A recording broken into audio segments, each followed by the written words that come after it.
is just always mysterious and surprising. You never know what's around the next corner. You never know what's around the next corner.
Bonjour à tous et à toutes, bienvenue dans ce live des chroniques d'Alira. Je suis ravi de vous retrouver pour cette nouvelle émission. Aujourd'hui, en plus de toute l'équipe de chroniqueurs d'Alira que vous connaissez bien, Gaëtan, Daniel, Cyril et Virgile, on a la chance d'accueillir Jérôme de Tuchy. Alors Jérôme de Tuchy, il est entre autres CEO chez Comet, CEO et fondateur de Comet. Il est également prof associé au CNAM. Il est le président de Ethereum France, l'organisateur, on peut le dire aussi, de ETHCC. Donc bref, c'est quelqu'un qui a pas mal de bagages sur Ethereum et la blockchain en général. Merci beaucoup, Jérôme, de nous rejoindre pour cette émission. Salut à tous, ravi d'être là avec vous. Et on va peut-être tout de suite commencer, si vous le voulez bien, par le premier sujet. Bonjour le chat, je vois qu'on nous entend bien, ça fait plaisir de voir qu'il y a un peu de monde dans le chat aussi. Peut-être premier sujet, tout simplement, on va commencer par parler des L2 d'Ethereum, qui est un des grands sujets à la fois de promesses, d'espoir, et puis aussi depuis quelques temps maintenant de réalisation, qui permet de passer à l'échelle sur Ethereum et de monter la quantité de transactions qu'on est capable de faire passer sur le réseau. L'idée, là, c'est de faire un petit tour d'horizon des L2, de voir où on en est, qu'est-ce qui a été accompli, qu'est-ce qui reste encore à faire, est-ce que le proto-dank sharding va tous nous sauver ou pas. Déjà, est-ce qu'on est menacé? Et est-ce qu'on est menacé? Je te pose la question. Est-ce qu'il y a une menace imminente qui plane sur Ethereum? Non, il n'y a pas de menace imminente qui plane sur Ethereum, mais c'est bien que Ethereum soit un protocole qui scale progressivement à mesure que la demande pour de l'espace de blocs soit forte. Il y a toujours cette tension. Quand les blocs sont pleins, ça fait monter le prix du gaz. Et quand ça fait monter le prix du gaz, ça limite la capacité des gens à utiliser le réseau, parce que si on fait une transaction qui apporte moins de valeur à son initiateur que ce qu'elle coûte en frais de gaz, effectivement, on n'a pas envie de faire cette transaction. Donc, on commence à avoir de plus en plus de possibilités d'aller exécuter des choses sur des L2. Et aujourd'hui, il y a une question qui se pose au niveau même de ces L2, comment on les rend encore moins chers et à quelle vitesse on va pouvoir les rendre encore moins chers.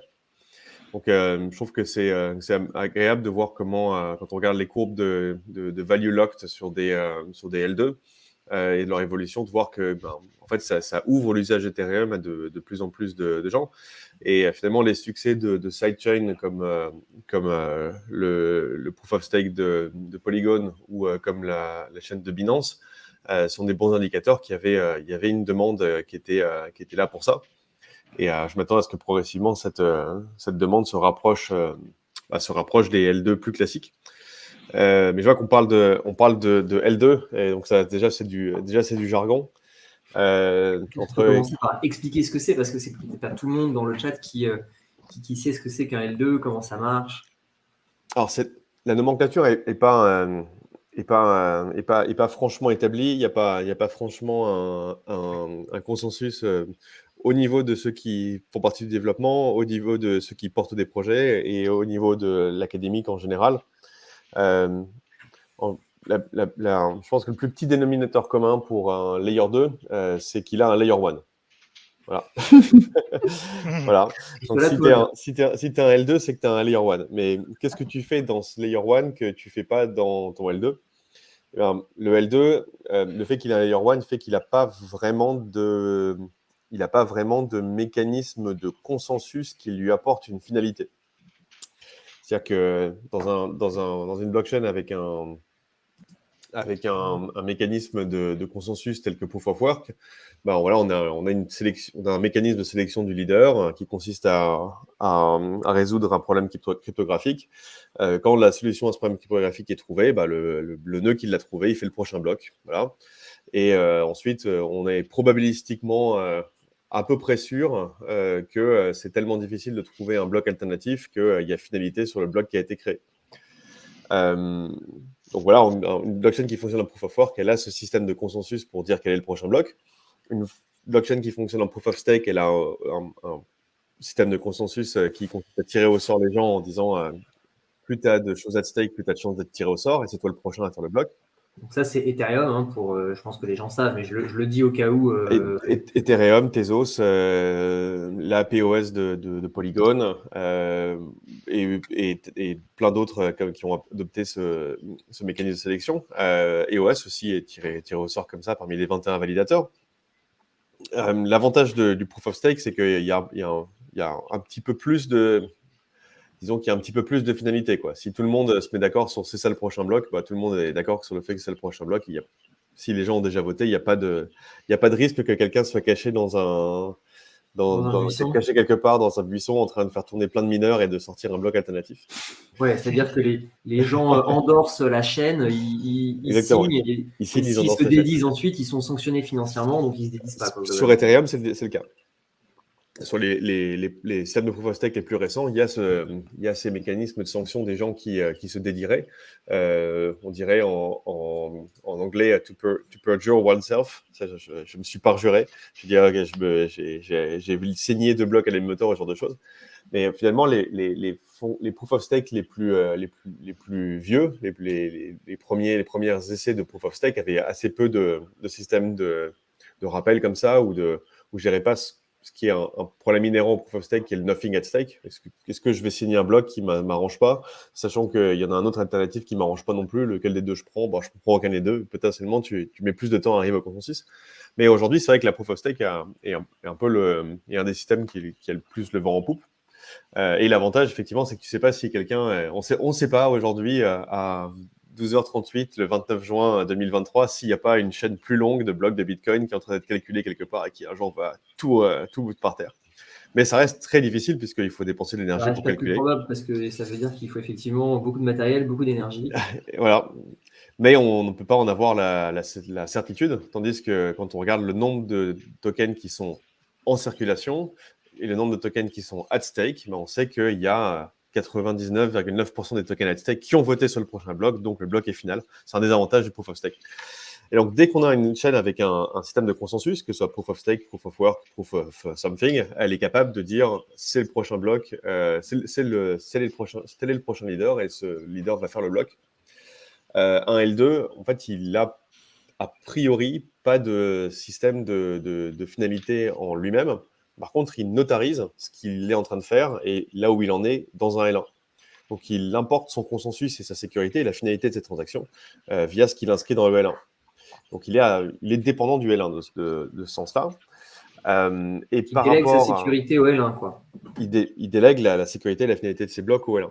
Mais pas vraiment toute la... Enfin, si, en fait, il délègue quasiment toute la sécurité au L1. du moment qu'il inscrit tout dans le L1. Et Et là, on justement, va commencer à faire une petite différence entre les différents L2, quoi. bah oui. On est obligé. Entre ceux qui vont dire j'inscris absolument tout ce que je fais dans le L1 et je vous donne des capacités de rentrer et de sortir et rien qu'en lisant le L1, et d'autres qui vont être un peu moins disants, c'est-à-dire je vais peut-être pas mettre tout ce que je fais dans le L1, donc vous devez quand même dépendre peut-être d'un tiers ou d'un groupe de confiance ou de quelqu'un d'autre pour éventuellement être complètement indépendant de moi et pouvoir rentrer et sortir rien qu'en interagissant avec le L1. Et voilà, donc là on en rentre un peu peut-être dans la technique. En fait, sur un L2, Alors, mais on on va exécute. rentrer dans la technique. Sur un L2, on exécute. Sur un L1 et sur le L1, on notarise. On écrit tout ce qu'on fait. Et ça, c'est bien. Justement, pour aller plus loin, Jérôme, je voulais peut-être partager, tu sais, L2Bit, qui est assez connu, qui est un site web et qui montre un peu tous les types de rollup qui existent aujourd'hui pour faire un tour d'horizon, justement, et être capable de comprendre les différentes technologies de rollup qu'on a aujourd'hui. Donc, normalement, je devrais réussir à partager mon écran. T'inquiète, en fait, c'était prévu que je le fasse. Enfin, j'avais prévu, moi, dans ma tête, de le faire.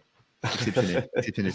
Et donc peut-être on peut commenter ensemble justement les 4 types un peu de roll-up qu'on trouve le plus. Donc on a les optimistic roll-up, les zero knowledge roll-up.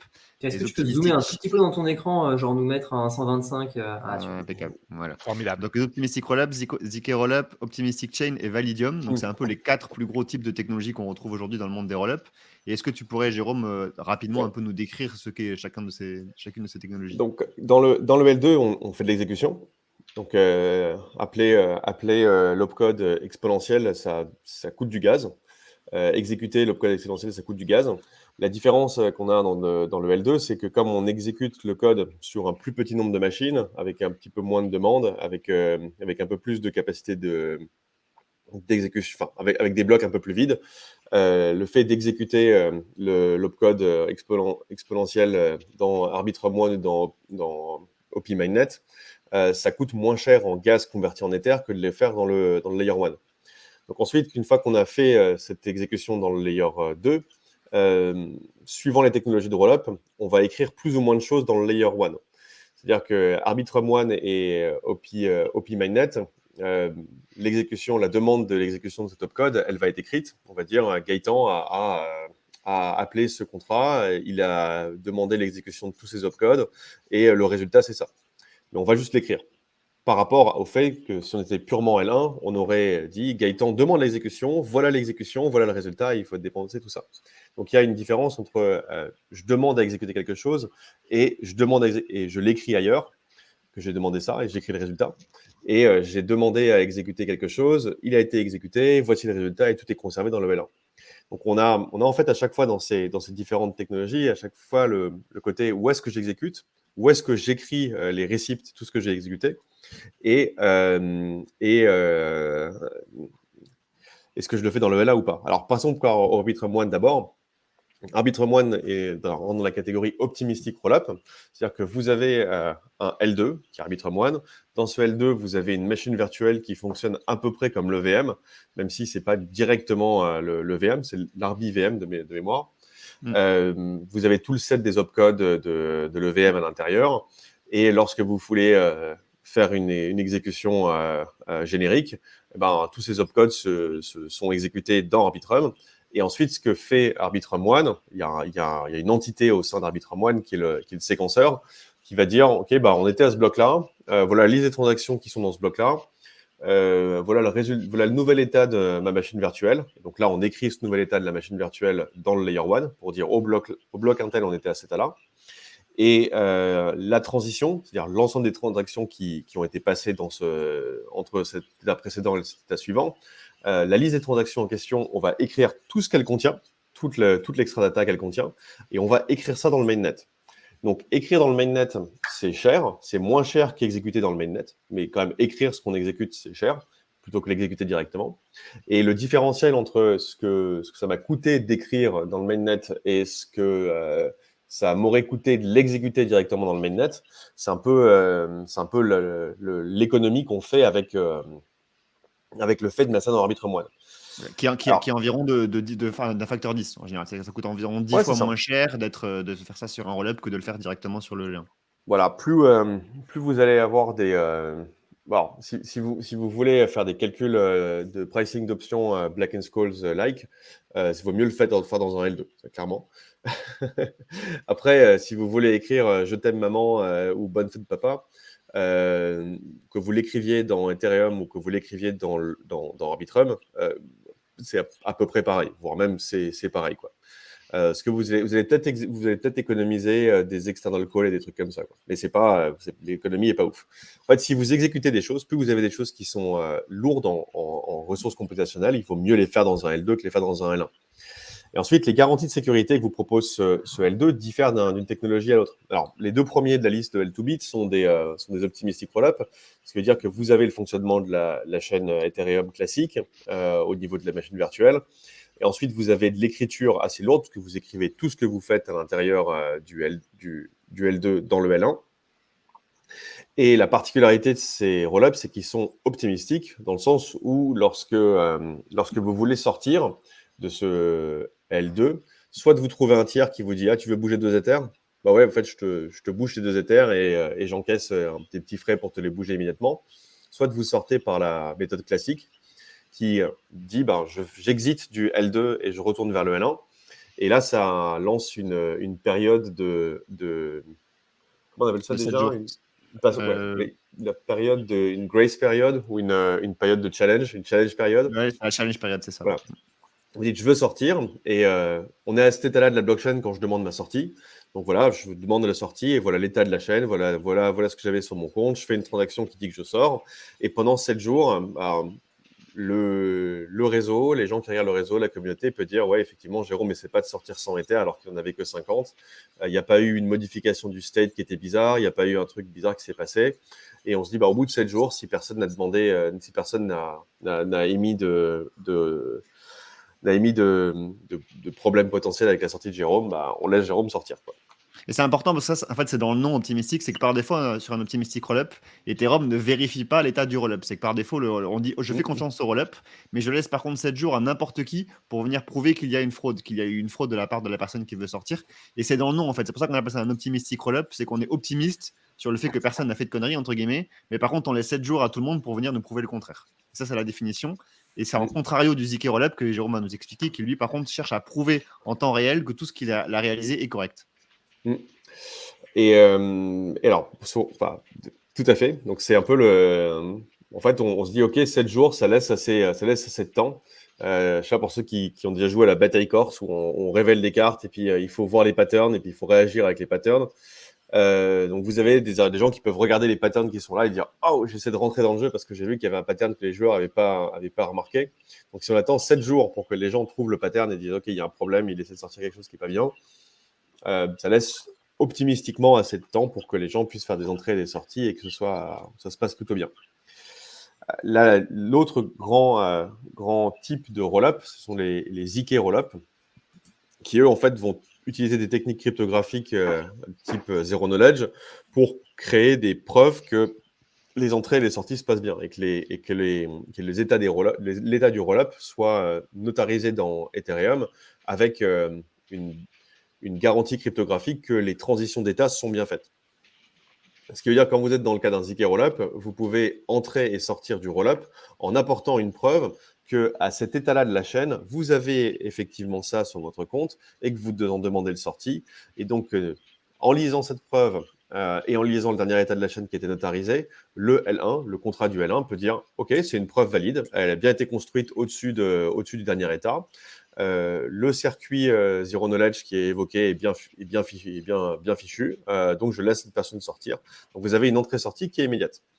La petite différence, c'est que la génération de cette preuve, dépendant de combien de temps ça fait que le précédent état avait été constitué, que vous aviez bougé quelque chose, que vous aviez fait beaucoup d'actions, que la quantité de données sur le réseau ou la quantité de computation dans le dernier état est grande, etc.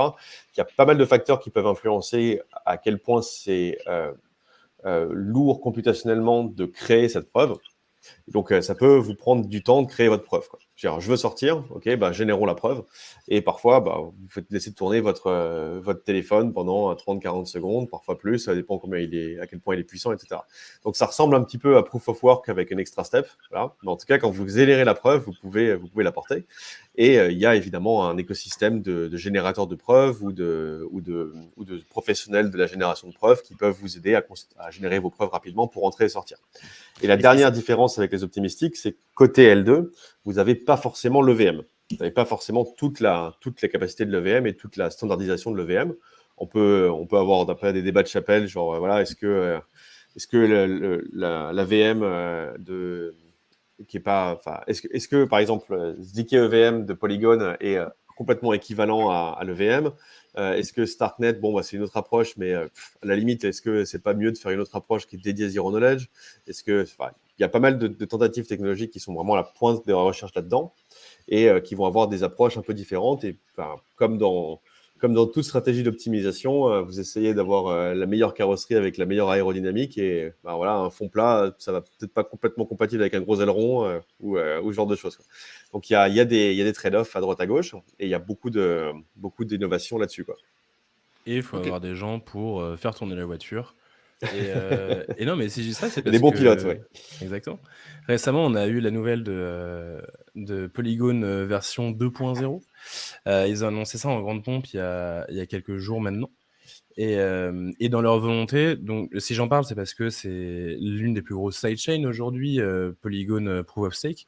Mhm. Et leur volonté est de tendre vers une sorte de layer 2 un peu bizarre, et du coup d'utiliser un autre système de fonctionnement qui serait basé sur les Validium, donc exactement tel que Immutable X. Je pense qu'on va reparler peut-être d'Immutable X dans le deuxième sujet sur les jeux vidéo. Enfin, il y a moyen qu'on en parle. Et donc, du coup, ils utilisent un autre système qui s'appelle des Validium. Et là, du coup, c'est un système un peu hybride dans lequel ils vont envoyer des preuves de transactions, mais ils vont pas envoyer les transactions. Les transactions vont rester off-chain. Et ils comptent sur justement la proof of stake sur leur propre chaîne à eux pour garder la donnée. Donc voilà, donc c'est un mélange un petit peu entre les deux, avec quand même des preuves en ZK-EVM, parce que bah, en fait, ils sont des technologies qui sont bonnes en plus chez Polygon. En vrai, elles sont vraiment pas mal, d'après ce que j'avais pu regarder. Et donc au final, bah, l'ensemble fait un truc un peu hybride et dans leur objectif, qui sera déployé normalement début 2024 selon ce qu'ils en disent. Ils sont optimistiques là-dessus aussi. Globalement, il y a peut-être moyen que ça rende quelque chose de pas mal, en tout cas d'assez scalable. Et voilà. Après, on verra niveau décentralisation. On sait que c'est pas les meilleurs pour ça. Mais voilà, dans l'actualité, il y avait ça quand même qui était assez intéressant. Et quand même, on doit voir qu'aujourd'hui, bah, les Layer 2, on n'en a pas trop parlé, mais c'est un domaine très important parce que, bah, en fait, si on regarde un tout petit peu l'activité, bah, on se rend compte qu'aujourd'hui, Ethereum ne peut pas en fait être en compétition avec les Layer 2. C'est des réseaux, c'est plein de réseaux différents qui chacun ont leur propre communauté. Et au final, on se rend compte aujourd'hui que le nombre de transactions est très élevé sur les Layer 2, plus encore que sur Ethereum. Et donc, du coup, les Layer 2, c'est une très bonne solution de scalabilité. Et on voit qu'elle est utilisée aujourd'hui. Elle est utilisée évidemment en priorité par Arbitrum One et visiblement Zcasting qui arrive à faire une progression assez merveilleuse. Mais voilà, du coup, c'est quand même plutôt cool de voir que ces évolutions amènent des usages. Je pense, Cyril, que tu peux montrer le graphe de l'historique des transactions sur Layer 2 comparé à celle du Layer 1. Et on voit que depuis 6 mois, en fait, il y a plus de transactions qui ont lieu sur Layer 2 que sur Layer 1 désormais. Donc là, c'est important de faire le distinguo, en fait, même au-delà du fait qu'il y ait des technologies zero knowledge qui disent qu'on peut rentrer et sortir facilement, mais en fait, il y a du calcul et puis c'est pas forcément complètement. En fait, votre code Solidity est pas complètement portable d'un bout à l'autre, ou parfois pas complètement. Et ce qu'on écrit effectivement dans la chaîne pour un peu estimer un peu ses coûts et reprendre ce que tu dis sur Polygon, c'est que en gros, on écrit l'état de la chaîne. Donc ça, de toute façon, on écrit l'état de la chaîne. Il n'y a pas de L2 qui écrivent pas l'état de la chaîne parce que s'ils écrivent pas l'état de la chaîne, c'est même pas, il y a même pas cette relation layer 1, layer 2.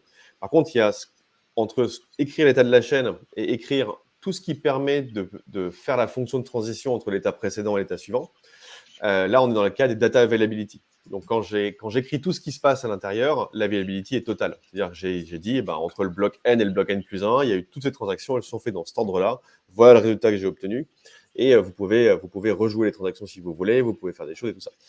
Le fait qu'une transaction coûte 1 centime sur le L2, elle coûte 1 centime parce qu'il y a, je dis ça à la louche, mais il y a 95%. voilà, il y a 95 cents d'écriture de ce que contient la transaction et il y a 5 cents d'écriture de l'état de la chaîne après. Donc, de toute façon, il faut écrire ça dans le layer 1, in fine, plus un pouillem de maintien de serveur et compagnie. Donc, si vous dites mon layer 2, OK, il écrit son état, donc ça me coûte 5 centimes, mais les 95 centimes d'écriture de ce que contient la transaction et enfin, toute la notarisation de la contenu de la transaction, je le mets ailleurs. Vous dites mon data availability, je le mets ailleurs. Et donc là, il y a des initiatives qui se mettent là-dessus. Tu vois, il y a des projets qui sont spécifiquement dédiés à on va faire du data availability sur un autre layer et puis voilà, vous ferez confiance à un gros layer qui aura des sanctions s'ils font n'importe quoi. Enfin, vous pouvez dire je fais confiance à un set de trusted parties.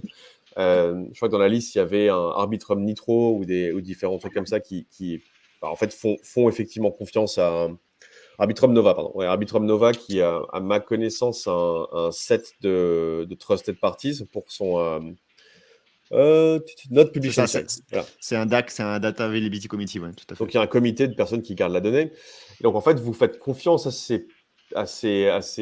DAC, à ce comité de Data Availability Guardian, pour dire, bah, en fait, oui, la donnée est confirmée est conservée quelque part. Et puis, bah, le jour où j'aurai besoin de reconstituer le roll-up, voilà. Donc, si on regarde tous les scénarios de ce qui peut arriver d'horrible à votre roll-up, genre tout est débranché, blackout total. Un layer 2 qui écrit tout ce qui se passe dans la chaîne et qui notarise aussi ses états, vous pouvez directement interagir avec le layer 1 pour sortir. Un layer 2 qui ne mettrait pas la data availability on-chain, vous avez besoin de pouvoir parler au DAC pour dire écoutez, je veux vraiment sortir et voilà, prouvez-moi que la data est bien available et on sort. Donc à chaque fois, on relève un petit peu les garanties de sécurité et les garanties d'indépendance complète de ce layer 2. Mais moins vous êtes 10 ans sur, plus vous êtes moins 10 ans sur ce que vous mettez on-chain, plus vous arrivez à réduire le coût. Et en fait, quand on dit le L2 importe la sécurité du L1, il importe aussi indirectement le coût. Donc, on peut essayer d'optimiser comment l'importation de ce coût est fait et trouver des techniques d'optimisation de l'importation de ces coûts pour qu'ils soient moindres. Et là, on rentre dans des considérations type proto-dank sharding où on va dire, OK, on va commencer à demander au nœud du L1 de conserver une partie de la donnée du L2, des L2, et de la conserver de façon intelligente. Donc là c'est la partie sampling en fait derrière le proto-dank sharding, et de dire en fait on est capable d'importer un maximum de sécurité en important un minimum de coûts et trouver le bon équilibre là-dedans pour dire aux gens vous avez de bonnes garanties de sécurité quand vous utilisez un L2. Et après c'est sûr que quand on est pressé et que on déplace des choses qui ont assez peu de valeur ou qui a assez peu de risque pour l'utilisateur de perdre des sommes importantes, de se dire ok on écrit quand même un minimum dans le L1 parce que c'est bien d'avoir le lien et on conserve un maximum avec des gens auxquels on fait confiance, on réduit un peu le scope de la conservation et comme ça on peut avoir des données, des coûts qui sont peu chers, quoi. Il y a Jéric 94 qui demande le devenir des L2 après The Surge. Est-ce que les L2 sont amenés à disparaître à votre avis ou pas? Pas du tout, non. The Surge va permettre l'émergence et la continuité économique de ces L2. En fait, la scalabilité d'Ethereum, elle se fait via les layers 2 et toutes les modifications qui sont faites sur Ethereum Layer 1 sont faites pour favoriser les layers 2. C'est pas du tout pour les faire disparaître et pour avoir uniquement le layer 1 à court terme. Tout est fait. C'est la fameuse Rollup Centric Roadmap. Ethereum évolue dans le but pour favoriser les rollups. Toutes les mises à jour qui sont faites à partir de maintenant, c'est favoriser les rollups et favoriser la scalabilité via les layers 2. Tout à fait. Et surtout de permettre d'avoir dans ces différents layers différentes approches autour des virtual machines qui sont autant d'approches en compétition pour trouver des cas d'usage sur lesquels elles sont particulièrement performantes ou des cas généraux sur lesquels elles sont particulièrement performantes. Et alors, si on regarde un peu en arrière, en fin 2019, début 2020, on a commencé à avoir ce consensus au sein des développeurs autour de cette roll-up centric scaling roadmap. Mais avant ça, c'était pas le cœur du sujet, quoi. On disait bon, ok, en fait, Ethereum va avoir des shards, c'est-à-dire qu'on va mettre la beacon chain comme étant la chaîne de coordination, et on va mettre des shards d'exécution, et chacune des shards d'exécution seront coordonnées et organisées par la beacon chain. Et on va commencer par la première shard qui va être le mainnet. Et après, on va faire une deuxième shard, une troisième shard, une quatrième shard.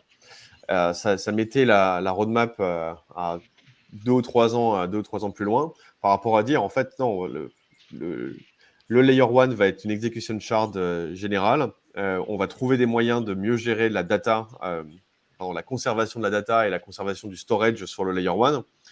Et on va permettre, grâce à la Beacon Chain, à avoir plein de Layer 2 qui se comporteront aussi bien que des shards se comporteraient dans le cas d'une non-rollup-centric roadmap. Et c'est autour de ça que se développe le reste de la roadmap d'Ethereum aujourd'hui, quoi. Ok. D'ailleurs, Allez, on avait pas mal parlé on va passer, des blobs avec la technologie avant. Enfin bref. Cool. Bon, si vous avez déjà touché au blob, tant mieux. Ouais, on l'a évoqué. On va passer au deuxième sujet. Juste avant le deuxième sujet, je voulais très rapidement, parce qu'en fait, c'est pas tout à fait dans le sujet, mais répondre quand même à Unico sur qui nous demandait pourquoi est-ce que certains projets choisissent d'avoir des milliards de supply d'une token. Y a-t-il des modèles sur la supply en fonction de l'activité du projet? Donc, c'est pas tout à fait dans aucun des sujets qu'on traite aujourd'hui, mais pour répondre rapidement, et je te fais une réponse qui est à mon sens. Moi, j'ai une approche qui est très relativiste de ces choses-là. Donc, ce qui compte, c'est les parts relatives détenues par les uns, par les autres, les quantités relatives d'émissions. De savoir si c'est 10 milliards, 10 millions ou 10 000, c'est essentiellement des effets psychologiques. Et tu as ton prix qui va s'ajuster en fonction de si c'est 10 milliards, 10 millions ou 10 000. Quoi. Mais ce qui compte, c'est surtout les parts relatives à l'intérieur du projet, les parts relatives de création, de destruction, etc. Ouais. La granularité absolue, en général, elle a plus un effet psychologique de fait de se dire le truc pourrait atteindre 1 euro ou 1 dollar et ça vaut tant.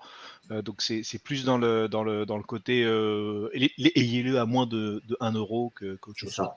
Qu'on est complètement dans la psychologie, la mécanique de tokenomics ne change absolument rien là-dessus. Allez, deuxième sujet, on va parler de ETHCC. Ouais, c'est bientôt.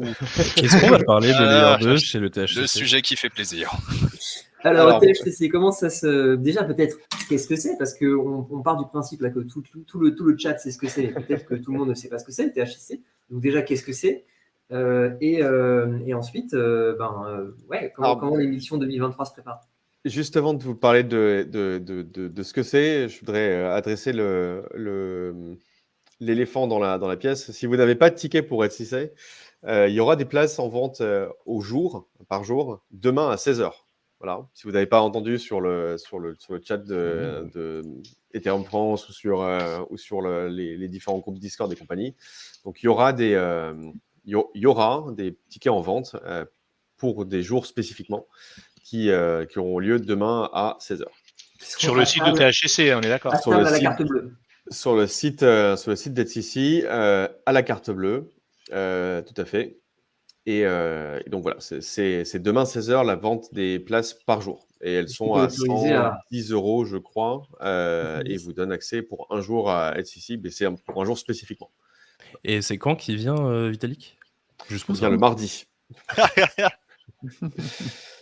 Alors, donc, est-ce qu'on parlera de L2 à ETHCC? Oui, spécifiquement le 19. Le 19, vous avez... attendez, je compte, je suis sur le site d'ETHCC en même temps.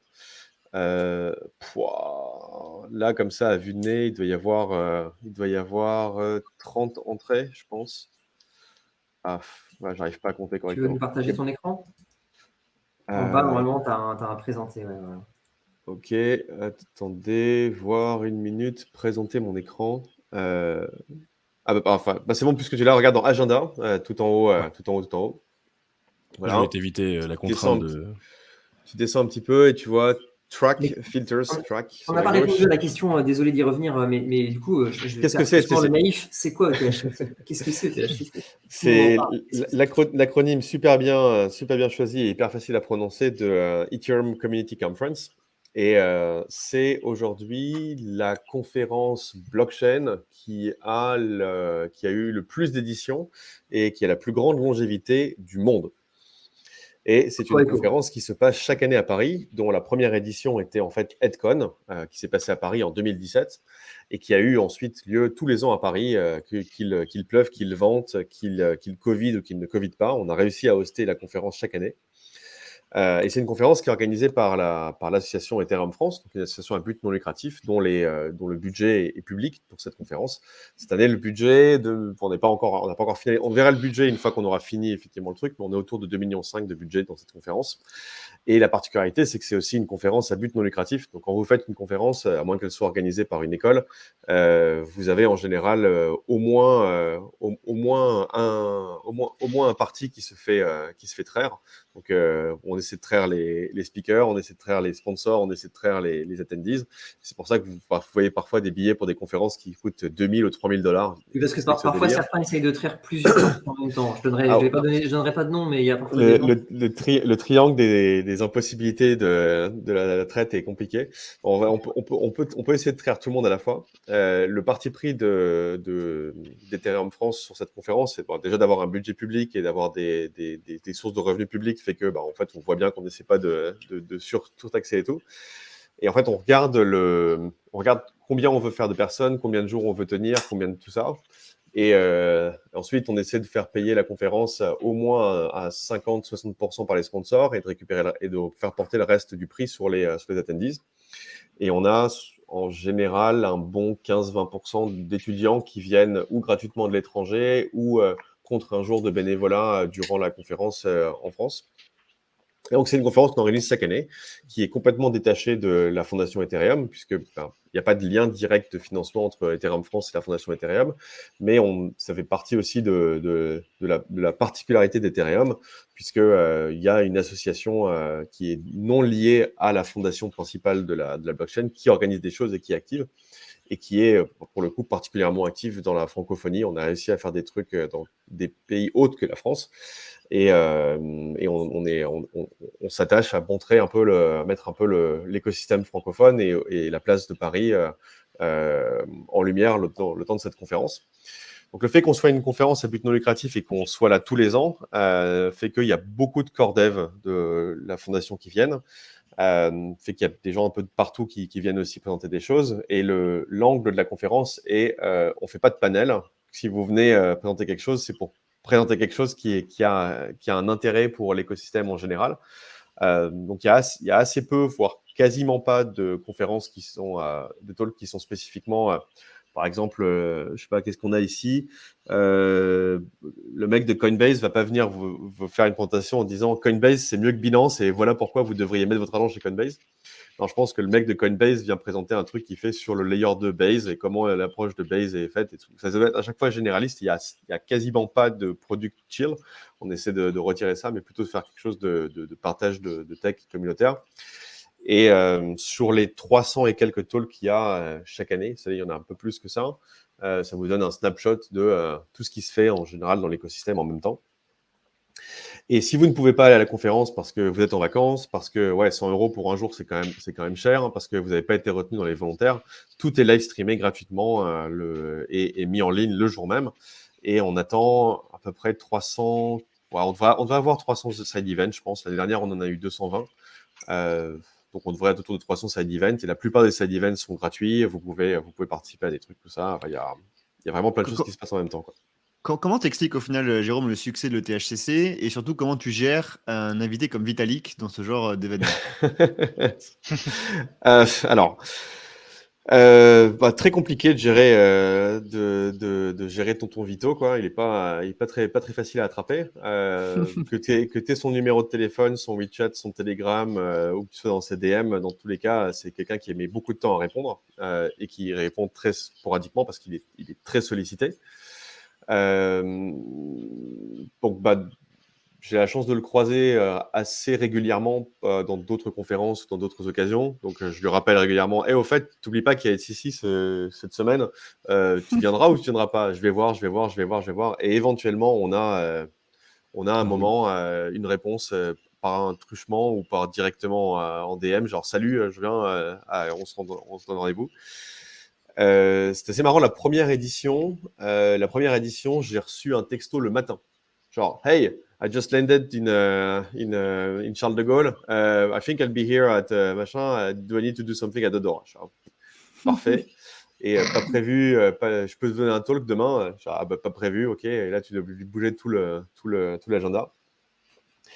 Cette année, on sait qui vient, on sait quel jour, on a pu organiser l'agenda, parce que aussi le problème, c'est que Bravo. quand tu gères 6 tracks à la fois sur le même agenda, et qu'à 13h, tu as Vitalik qui parle dans une des salles, tu sais que les autres speakers vont être là, putain, pourquoi j'étais en face de Vitalik, personne n'est venu à mon talk, j'avais une salle vide, merde, quoi. Donc tu dois aussi gérer ce genre de trucs. Après, c'est pas non plus un mec ultra VIP qui casse les pieds, qui demande à avoir une loge avec des ananas et une maquilleuse, quoi. C'est plutôt l'imprévisibilité de au fait, je débarque, parfois ça se passe comme ça, ou je sais pas encore de quoi je vais parler, mais bloque-moi un truc, et ça, c'est pas très pratique parce qu'on aime bien trouver une track, quelque chose de spécifique pour le mettre, quoi. Oui, Ouais, j'avais une Vas-y, question Jérémy. là-dessus. Comment est-ce qu'il y a un protocole de sécurité, parce que c'est quelqu'un qui pourrait être ciblé par des personnes pas forcément bien intentionnées le long de son déplacement, ou avant la conférence, après la conférence, etc. Est-ce qu'il y a un protocole de sécurité quelconque, ou est-ce que c'est YOLO complet Peut-être que tu peux ne pas répondre à cette question aussi. Je sais pas. Il y a un protocole de sécurité au sein de la conférence. On prévient le ministère de l'Intérieur qu'on organise une conférence avec beaucoup de gens. Là, on dépasse les 5000 personnes, donc on a l'obligation d'avoir une tente au cas où si quelqu'un fait un malaise. Il y a de la sécurité à l'entrée, et ensuite, les individus qui viennent et qui sont politiquement exposés ou qui craignent pour leur sécurité, ils font les démarches. Je veux dire, si un speaker vient nous dire tiens, en fait, moi, j'ai peur d'être arrêté, ou je crains la mafia russe, je voudrais, pour citer une mafia comme au hasard, hein, pas spécifiquement contre les Russes, quoi. Mais voilà, si je voulais dire, je crains pour ma vie, et je voudrais que mes 2 gardes du corps puissent monter truc sur scène. Oui, très bien, on vous laissera rentrer là-dessus. Mais c'est pas une demande que j'ai reçue de Vitalik jusqu'à présent. Cela dit, à DEFCON, il se déplaçait en fourgon blindé avec des gardes du corps, mais je pense que c'était surtout par rapport à la Colombie et Bogota. Ouais. Pas le même contexte, tout à fait. Mais on a eu le père de Julian Assange qui est venu faire une conférence un jour. On espère un jour avoir. Enfin, on sort aussi de la conférence comme scène pour des gens qui sont impliqués directement ou indirectement avec des problématiques plus politiques de la blockchain. Genre, par exemple, il y avait les gens de SpankChain qui parlaient des problématiques des travailleurs du sexe et de l'utilisation de la blockchain là-dedans. On a eu des gens comme le père de Julian Assange qui disait bon voilà, Wikileaks, merci pour les donations en crypto, ça a permis de faire vivre le truc. On essaie de pas prendre de positionnement politique là-dessus, juste de donner un espace pour ceux qui veulent en parler. Et si un jour on a Edward Snowden, on sera content d'avoir Edward Snowden venir nous parler de ce qu'il pense de la blockchain, quoi. Vous êtes combien en tout pour organiser le THCC en permanent, en dehors des bénévoles du jour même? Je veux dire, combien de personnes s'occupent En permanent, en fait, il y a quand même un gros rush entre février et juillet. Mais grosso modo, on est sur 6 ETP, 6 équivalents temps plein qui sont là-dessus, quoi. Ouais, c'est conséquent, et quand tu as déjà participé au THCC, tu te dis que c'est pas tant que ça au final. C'est vraiment un événement très impressionnant, Oui. avec beaucoup d'organisation, et c'est un gros travail de faire ça à 6. En fait, quand tu commences l'ordre de magnitude, quand tu passes de 1000 à 5000, t'es vraiment à la limite. Là, on est vraiment à la limite de ce qui est humainement faisable avec une petite équipe comme ça. Mais quand tu vois les autres, par exemple, DEFCON, ils ont comment ça s'appelle, la contrainte de dire qu'ils font ça dans des pays différents chaque année, avec des contraintes différentes chaque année. C'est forcément plus compliqué pour eux. Et eux sont une équipe beaucoup plus grosse. On parle de plus de 30-40 personnes. Et quand tu regardes des events comme Ed Denver, Eve Denver, où ils accueillent 20 000, 25 000 personnes, là, ils multiplient les équipes par 20 et 30 aussi. Donc là, on est à la limite de ce qu'on peut faire avec la tête de l'équipe. Et comme l'année prochaine, on a l'intention de grandir, on aura des problématiques de scalabilité sur l'équipe, évidemment. Et ensuite, quand tu veux faire des trucs genre à la Vivatech ou à la Web Summit, là, en fait, vu que tu veux vendre des billets à plus de 1000 balles pour des cas comme Web Summit, tu as besoin d'avoir énormément de force de vente, énormément de force d'organisation. Et quand tu proposes des sponsor slots à plusieurs centaines de milliers d'euros, tu as besoin aussi d'avoir une équipe qui gère ces sponsors qui payent aussi cher. Aujourd'hui, le boost à HCC, il vaut une dizaine de milliers d'euros, quoi. Ce qui est rien du tout par rapport à ce que L'exposition d'autres que ça conférences donne. plus commerciales demandent, quoi. Mais en même temps, t'as pas une équipe de commerciaux, une équipe presse ou une équipe truc qui t'accompagnent, qui te font rencontrer des journalistes, qui te font rencontrer des trucs. C'est un peu genre, en fait, d'ailleurs, on n'a pas vraiment d'équipe presse qui nous dit, à qui on envoie à tous les journalistes de la place, genre venez. C'est plutôt les journalistes de la place qui font, oh merde, il y a HCC, on n'a pas de passe presse, où est-ce qu'on en demande un, quoi. On le fait dans l'autre sens, quoi. Genre, voilà, on organise. Ça fait un peu la rave sauvage. Voilà, en fait, on fait une rave sauvage chaque année à cet endroit-là. Vous avez qu'à venir si vous voulez. Et comme les gens viennent chaque année, bah, ça marche aussi de ce fait. Tu as parlé. Vas-y, Cyril. Non, mais en plus, c'est marrant parce que c'est vrai qu'en effet, il y a à chaque fois la bataille pour avoir les billets. Enfin, je le vois en interne chez Alira, on a tendance à vouloir venir. Et donc, du coup, on prend les billets. Je me rappelle de l'année dernière où vous aviez sorti le site fallait acheter en USDC sur Matic. Ça avait fait foirer tout le monde. Heureusement, il y avait Jérémy qui avait été extrêmement réactif. On avait tous pu avoir des places. Mais trop marrant à chaque fois les moments de vente. Bah, le paiement en crypto, en fait, le fait de gérer deux ticketing, un ticketing crypto et un ticketing non crypto, c'est très compliqué. C'est-à-dire qu'à notre taille et avec nos coûts de fonctionnement et nos contraintes de fonctionnement, un service comme WizEvent fait très très bien le taf. On a essayé énormément de solutions de ticketing sans jamais vraiment trouver notre chaussure à notre pied. On continue de regarder et de suivre très proche ce que fait l'écosystème et les boîtes qui se montent là-dedans. Et en fait, évidemment, le scénario ouf, ce serait, ça y est, WizEvent commence à faire des paiements en crypto et puis voilà, c'est tranquille, on peut payer comme ça et c'est tant mieux. Cette année, on a un système un peu biface. On a fait une wave de vente de tickets qui était un raffle où tu mettais de la crypto et tu avais un ticket ou pas. Et le reste des tickets sont faits classiquement dans WizEvent. Et rien que le lien entre la liste des gens qui avaient gagné la raffle et WizEvent, on a un peu galéré. Et pour le coup, Comet, ma boîte, a contribué à cette raffle. On a adapté la raffle qui avait été faite pour DevCon en se disant il y aura peut-être d'autres events qui auront envie de l'utiliser. Et on a intégré, c'est en rapport avec ce dont on parlait juste précédemment, comme on est passé en proof of stake sur Ethereum, on a un mécanisme d'aléatoire dans Ethereum qui est natif, qui est Randao. Donc on a tiré au sort aléatoirement avec Randao dans la raffle pour dire ok, on a continué à faire un peu cette raffle. Mais c'est vrai qu'on n'est pas encore au point sur le ticketing crypto. Je vois pas mal de projets et même de conférences qui essayent des trucs. Et ok, on a essayé des trucs, on a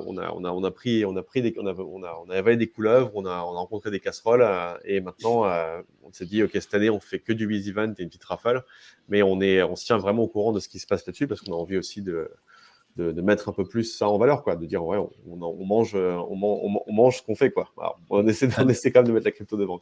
À tout moment, si tu as besoin, il y a des apprenants chez Alira qui ont envie de créer ce genre de choses. Donc, let's go. J'ai l'impression que le ticketing en crypto, c'est un peu comme le truc 2015, on disait ouais, avec la crypto, on peut faire du vote. Allez, projet de hackathon, on fait un vote. Et là, on se rend compte que, oh purée, en fait, le vote, notre conception du vote avec un isoloir, avec des tickets, avec pas de comptage avant telle date, avec pas de comptage avant tel truc, tu tires en fait énormément, quoi. Ça a l'air super bien et en fait c'est comme faire une voiture, en fait. Ça a l'air super bien. Il y a un châssis, il y a 2 roues et un siège. Non, en fait il y a 4 roues et un siège. Non, en fait il y a beaucoup plus de choses et c'est vraiment la galère à faire, quoi. Et le ticketing un peu comme ça, quoi. C'est marrant parce qu'on enseigne justement, moi je suis formateur dev et on enseigne justement à faire du vote directement sur la blockchain. Mais à chaque fois, on rappelle que niveau privacy, ce qu'on est en train de faire, c'est pourri. Donc, faites pas ça, en fait. Mettez pas ça en prod. Ça sert à rien. Le vendez pas, le projet. Il faut accepter culturellement que les votes soient pas anonymes et puis c'est tout. Il faut changer sur Alors, ce adapter à l'outil.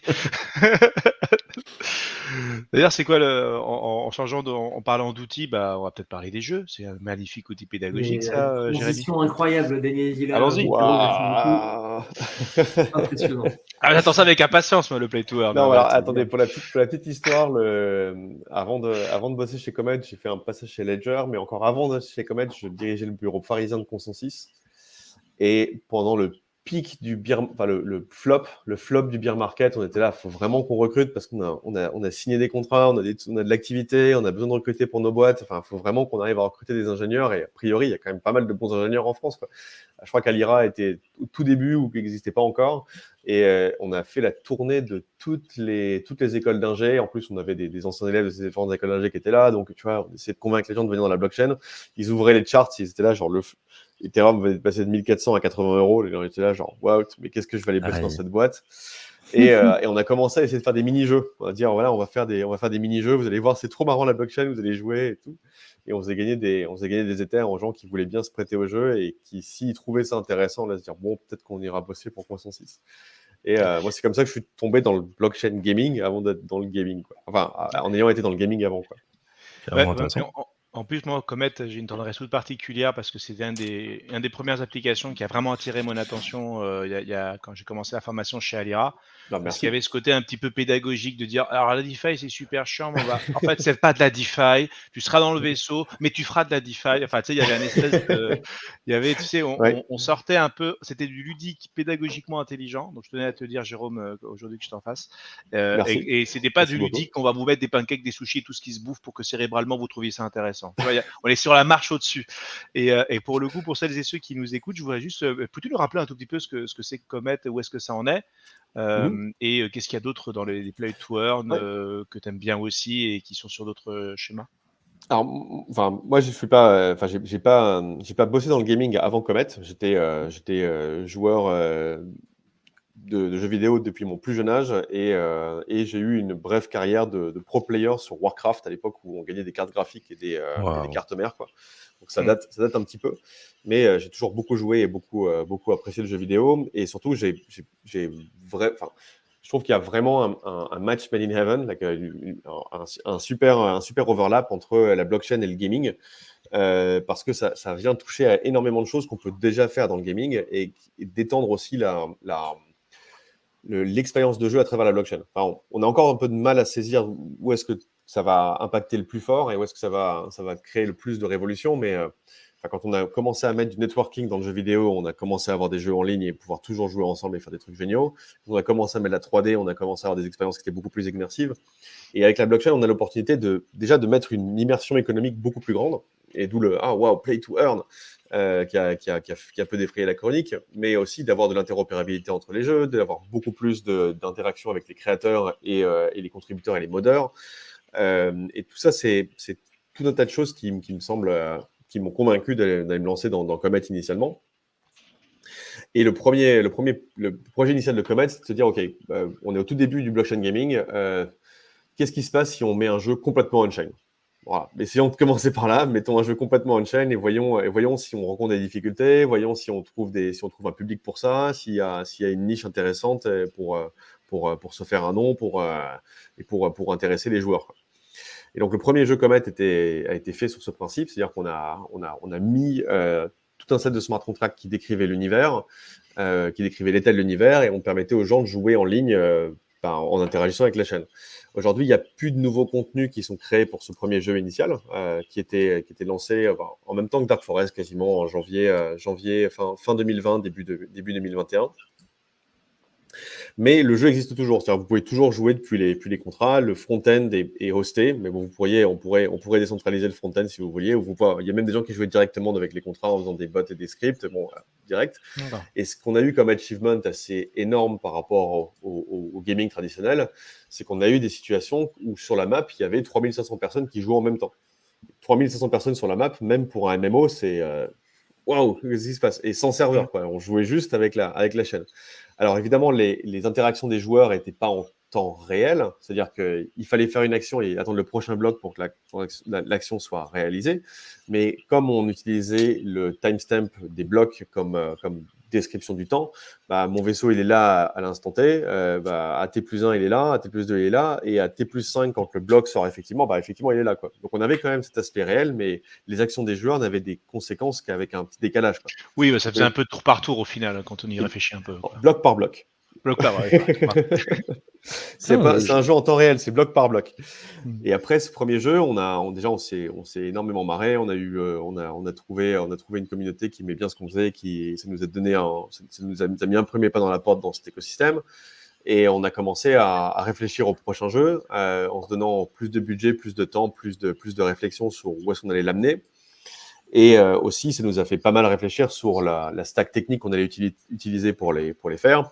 Et vu qu'on était parmi les premiers à s'opposer à ces problèmes, bah, peut-être qu'on pouvait aider les gens à aller plus vite vers les solutions.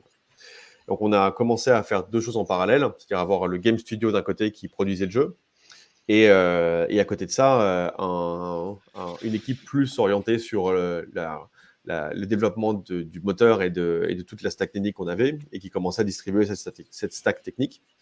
Et aujourd'hui, effectivement, Comet a deux jambes, le game studio d'un côté et Alambic de l'autre côté, qui est nos solutions alambiquées pour résoudre ces problèmes de blockchain gaming, qui vont avec des solutions d'onboarding, puisque le Web3, c'est quand même une poignée de gens assez importante, assez motivée, assez patriote sur ce qui se passe dans le Web3, mais ça suffit pas pour avoir un jeu qui a du succès et qui permet d'en construire d'autres. Donc, on fait des solutions pour amener les gens du Web2 à utiliser le Web3 aussi simplement que possible. Et c'est pas simplement un wallet facile à installer, en fait, il faut abstraire beaucoup de complexité de la blockchain et l'abstraire sans trop s'écarter des racines de la blockchain, parce que quand on s'écarte de ces racines, en fait, on s'écarte de l'interopérabilité et de la capacité des gens à prendre la pleine possession de leurs assets, et aussi d'optimisation du middleware et de sets de smart contracts qui sont facilement utilisables, quoi. Ouais, Jérôme, parce que moi je voudrais avoir ton avis sur un point, après je passe la parole à Cyril. C'est que, en fait, le gaming, le jeu, ça a été un moteur et un incitatif d'adoption très massif pour beaucoup de choses. Pour l'ordinateur, Tout à fait. même sur les smartphones, hein, le principe du smartphone c'était un téléphone, mais c'est aussi le fait que tu aies des petits jeux dessus, hein, t'as qu'à voir ce qu'on a actuellement dans le métro. Moi j'y crois assez pas mal dans l'idée de se dire que dès que le Web3 enfin dès que en fait, les branchements seront faits, on pourra plus imaginer avoir un skin si on n'a pas le fait qu'il soit une chaîne quelque part. On pourrait pas imaginer avoir un jeu sans se dire putain, je pourrais gagner un petit peu de sous. Tu te rappelles, mon fils, avant on jouait à des jeux et on gagnait rien. Enfin, tu sais, il y a ces petites choses-là qui, à mon avis, je pense que civilisationnellement on peut faire quelque chose. Cyril, t'en penses quoi de ton côté, toi qui game un petit peu aussi? Ouais, je sais, je vais me répondre, tranquille. D'accord. Alors, déjà, on a une conviction assez forte sur le fait que le play to earn, c'est très, très, très, très, très mauvais pour l'avenir d'un jeu. On a une conviction assez forte là-dessus. On est tout à fait ouvert au débat, mais en fait, le problème, le seul avantage du play to earn, c'est que l'élément earn est exactement ton coût d'acquisition. C'est que si tu veux venir faire jouer quelqu'un à ton jeu et que tu dis je distribue $1 par personne qui vient jouer, parfois c'est moins cher de distribuer $1 par personne qui vient jouer que de dépenser $1 en pub par personne, sachant que tu auras des conversions qui seront absolument ridicules parce qu'il faut que tu installes un wallet, parce qu'il faut que tu installes un truc, parce qu'il faut que etc. Juste pour la petite histoire sur le succès d'Axie Infinity, qui a énormément de mérite dans le projet en général et le chemin parcouru. L'équipe au début 2018 en fait organisait des install parties aux Philippines en essayant vraiment de constituer une base de joueurs, enfin dépenser beaucoup d'argent pour ces events, faisait installer une APK pirate dans un truc coincé, faisait distribuer 0.01 Ether pour que les gens puissent acheter un token, faire quelque chose et tout, parce que leur VC leur avait dit mais les gars, vous avez besoin de me montrer de l'usage, quoi, faites des installations, testez votre truc, enfin poussez les trucs. Et ensuite, il y a eu un miracle qui s'est produit, c'est qu'il y a eu un airdrop d'Unitoken à tous ceux qui ont utilisé Uniswap. Et là, paf, vous aviez plein d'utilisateurs aux Philippines qui n'avaient pas forcément des grosses pouvoirs d'achat, qui se sont retrouvés, génial, grâce à Axie Infinity, sur mon wallet Axie, sur mon wallet truc, j'ai des Unitokens que je peux convertir en Ether, mais c'est incroyable, qu'est-ce qui se passe et tout. Et là, tout d'un coup, vous aviez, en fait, notre jeu, soudain, badaboum, il y a des millions de personnes qui veulent jouer, des millions de personnes qui s'y connectent, qui échangent des trucs et tout, quoi. Et ce miracle a été un peu mal interprété, genre ok, il y a eu un coup de chance provoqué et plein d'efforts faits par Axie Infinity, et soudain, en fait, c'est ça, c'est le pay to earn, il faut y aller. En fait, non, à la longue, le pay to earn, vous avez besoin d'avoir plus de gens qui veulent dépenser pour du contenu que de gens qui veulent monnayer le contenu pour se l'approprier. Et quand vous avez une grosse partie de vos joueurs qui sont focalisés sur la partie gain de votre jeu, vous éclipsez la partie fun du jeu. En fait, le jeu, c'est de l'entertainment, c'est ludique, c'est fait pour se détendre, avoir une expérience, vivre quelque chose de différent et passer du bon temps. Et dès qu'on fait rentrer l'objectif de gain monétaire avec ça, vous éclipsez psychologiquement la partie « je viens pour avoir du fun ».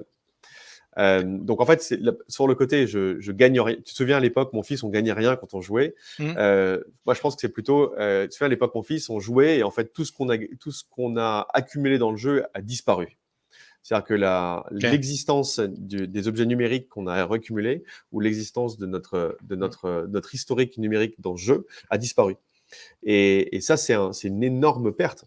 C'est-à-dire, j'ai dû jouer, je pense, 250 heures à Phantasy Star Online. Je ne sais pas s'il y en a qui se souviennent de ce sombre jeu sur la Dreamcast. Tout ce que j'ai jeu en accumulé, ligne. tous mes trucs ont disparu. Genre, j'ai aucun moyen de récupérer tout ça. Ça a disparu, quoi. Donc, il y a cet aspect, 250 heures de ça ma vie. t'apprend une certaine philosophie de ne pas t'attacher aux choses, matérielles ou immatérielles. Un Voilà, détachement.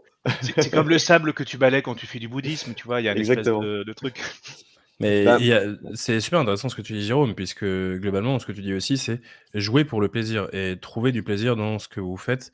Et peut-être que c'est l'adoption de masse telle qu'elle est indiquée dans le titre, elle viendra par le plaisir de jeu et trouver des expériences de jeu qui sont vraiment intéressantes. Derrière le côté crypto, il viendra ajouter des éléments, du partage, ce que l'on souhaite, mais il y a le côté plaisir avant tout. Tu vois, on prend l'exemple, sur Comet, il y a un vaisseau spatial qui s'appelle l'Explorer. Voilà, ça va valoir $80 sur le marché secondaire aujourd'hui. L'Explorer numéro 57, ok, il a été minté à cette date-là, il a été possédé par cette personne-là, cette personne-là, cette personne-là, il a été joué dans tel et tel tournoi, il a été joué dans tel et tel truc, voilà son historique. En termes de narratif autour du jeu, en termes d'interopérabilité avec d'autres jeux, on peut construire quelque chose d'hyper immersif. De dire, ah tiens, en fait, ça, c'est un vaisseau qui a un jour été joué par Jérôme. Tiens. Ok, ouais, c'est cool de savoir que le créateur du jeu, il avait ce truc-là. Ou tiens, ça a été joué par Gonzague, ce vieux long-term player qui a gagné plusieurs tournois. Ah, c'était un de ses vaisseaux avant. Permettre aux joueurs de créer du contenu autour de leur jeu. Par exemple, il y a un concept de jeu qu'on discute souvent dans l'équipe qui est du tactical RPG, donc turn-based, donc en fait block-based. Voilà, c'est point block, point turn. Fire Emblem-like. Fire Emblem-like, sauf que l'intérieur de ton vaisseau, c'est le labyrinthe, quoi. C'est le niveau en question. Bah ouais, tiens, en fait, j'ai envie de tuner mon vaisseau, de faire ce niveau. Peut-être que le gameplay est bien, peut-être que le gameplay est intéressant.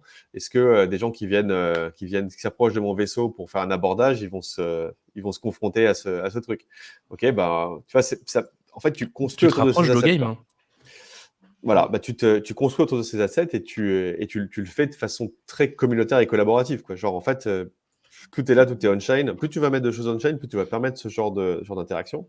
Et on discute beaucoup avec d'autres studios qui ont un peu ces mêmes rêves d'interopérabilité et ils commencent à se métalliser de plus en plus et qui disent, ouais, trop cool, bah ouais, en fait, supporter nos assets, on supporte les vôtres, vas-y, on collabore, on verra bien comment on peut faire rentrer ces différents trucs ensemble, quoi.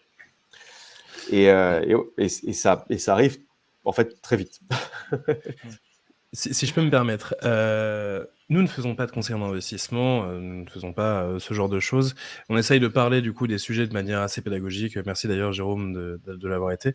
On parle d'actualité dans cette émission, donc c'est normal qu'on invite Jérôme aussi pour parler d'actualité jeux vidéo, puisque Alambic a été annoncé il y a vraiment pas si longtemps que ça, et que c'est un bon moyen d'onboarder justement les développeurs vers ce genre de procédés Web3 et ce genre de choses. Dans les autres actualités qu'on peut citer récemment, il y a notamment la signature du contrat entre Gods Unchained et Epic Store qui peuvent permettre justement cette adoption de masse. Plus on a de personnes qui peuvent jouer, plus il y a l'adoption qui peut se faire. Bref, il y a quelques jeux comme ça qui ressortent un peu, Illuvium et ce genre de trucs. Donc c'est assez cool parce que c'est un monde qui est vachement en ébullition, le monde du jeu vidéo. Et je pense que pareil, à l'ETHC, il y aura 2-3 intervenants dessus.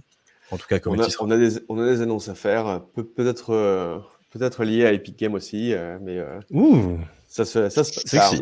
problème du jeu vidéo par rapport à la blockchain, c'est que c'est un monde qui est très secretive, qui aime bien garder ses effets d'annonce pour les derniers moments. Aujourd'hui, on a plusieurs studios qui ont des ambitions de faire des AAA. Le seul qui est publiquement dit travailler avec nous et dit utiliser ce qu'on fait, c'est Live Beyond Studio, qui est un MMO français avec ambition AAA et avec budget AAA. Donc ce genre de jeu, ça met 4-5 ans à se finir, mais aujourd'hui, on est le partenaire technique pour la partie blockchain de ce jeu. Il y a d'autres gros mastodons du jeu vidéo qui s'y mettent, dont certains avec nous. Donc vous inquiétez pas, les AAA arrivent. C'est juste que la période de création, de gestation d'un AAA est plus longue que la période de gestation d'un petit jeu indie. Et parmi les gens qu'on accompagne publiquement, c'est peut-être moins proche de vos habitudes de jeu. Il y a la Française des Jeux, qui est la loterie régulée en France, qui fait des jeux blockchain, qui a l'intention de mettre plus en plus de choses on-chain et de se numériser, et qui utilise ce qu'on fait comme endpoints et comme stack technique pour le faire correctement, quoi. Et d'ailleurs, nous y serons lundi, ce lundi, avec Daniel. C'est marrant que tu parles de ça. Ah oui. Ils nous ont Ok. invités effectivement précisément pour parler de ça. Donc, Ok. on reste dans le thème. Bah ouais, on est très content de les avoir, même si on peut dire c'est du gambling, c'est de la loterie et tout. En tout cas, c'est de la loterie régulée qui affiche clairement qu'il faut pas être addict au jeu, qu'il faut faire attention et tout, et voilà. Mais et ils font du Web 3 et ils utilisent Alambic pour le faire. Yes. Et du coup, si jamais vous voulez vous former, il y a Alira. D'ailleurs, il y a des anciens de chez Alira, chez Comet, notamment Ludovic, enfin bref, qui ont travaillé fait. sur la stack de Unity chez Comet. Donc voilà. Voilà, et Comet recrute. Venez nous voir à SCC. Et Tu recrutes quoi exactement, si c'est pas indiscret? On recrute tout. On recrute de tout. Enfin, alors, si vous êtes tout, et allez-y. Non, on recrute surtout sur la partie ingénierie, mais on a une philosophie de recrutement qui est que de toute façon, il faut toujours avoir des postes ouverts parce qu'il vaut mieux avoir un poste ouvert plutôt que de passer à côté d'un talent. Et donc, on a toujours des postes ouverts qui sont là et on accepte les candidatures spontanées aussi. Trop bien, bonne philosophie. Et malgré le marché qui est ralenti, on s'en sort plutôt pas mal. On n'a pas fait de grosses réductions d'effectifs ni de gros trucs. Voilà. On navigue avec précaution et jusqu'à présent, ça se passe plutôt pas mal. Trop bien. Génial, merci beaucoup en tout cas Jérôme pour être venu nous partager ta vision. De rien, merci beaucoup pour l'invitation. Cette émission des chroniques. On a tous très hâte de se retrouver à THCC. D'ailleurs, s'il y a des anciens apprenants, je sais qu'il y en a pas mal dans le chat et parmi les viewers, on est en train de faire une petite opération en ce moment, si vous voulez participer au THCC, de retour de partage de votre expérience d'apprenant d'Alira sur les réseaux sociaux. Si vous voulez en savoir plus, c'est le hashtag #MaFormationAlira. Tout est expliqué dans le Discord auquel vous avez accès en tant qu'apprenant ou ancien apprenant sur le fil concours place ETH. Voilà. Donc, ça, c'est pour un petit message pour les anciens et pour les apprenants actuels. Et pour les personnes qui ne seraient pas encore apprenants et qui se sont dit mais cette discussion était super, dites donc, j'ai compris plein de trucs, j'ai appris plein de trucs. Je me rends compte que j'ai encore plein de choses à découvrir. On fait ce soir nos webinars d'explication de nos 3, même 4 maintenant, parcours de formation, consultant dev, consultant finance décentralisée et tokenomics. Vous avez le lien qui vient d'être publié par Alira School dans le chat pour vous y inscrire. Donc voilà, on passera 1 heure ensemble ce soir pour vous présenter tous les programmes d'Alira. Pour la rentrée de septembre, c'est le bon moment pour s'inscrire. Puis on fait toujours des petits bonus pour les gens qui s'inscrivent en early. Donc si ça vous intéresse, soyez là.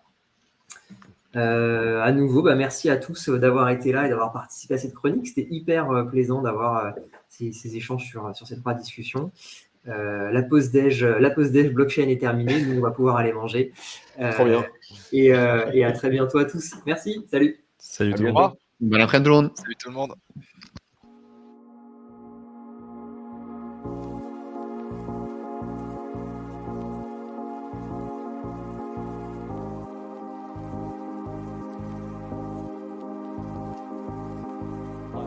Life is just